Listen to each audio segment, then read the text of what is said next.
अस्सलाम वालेकुम दोस्तों, मेरा नाम है मुज्तबा अली और आप देख रहे हैं MRF TV।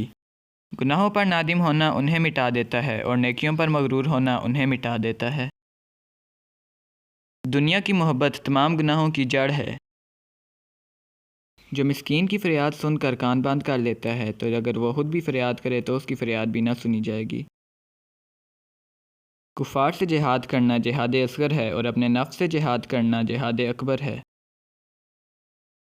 बुरों की हमनशीनी से तन्हाई बदर जहाँ बेहतर है और तन्हाई से नेकों की सोहबत बेहतर है। ताजुब है उस शख्स पर जो मौत को बरहक जानता है और फिर भी हंसता है। उम्मीद करता हूँ आपको आज की वीडियो पसंद आई होगी। अगर वीडियो पसंद आई है तो चैनल को सब्सक्राइब कर दें और वीडियो को लाइक कर दें और कमेंट करना ना भूलिएगा। शुक्रिया।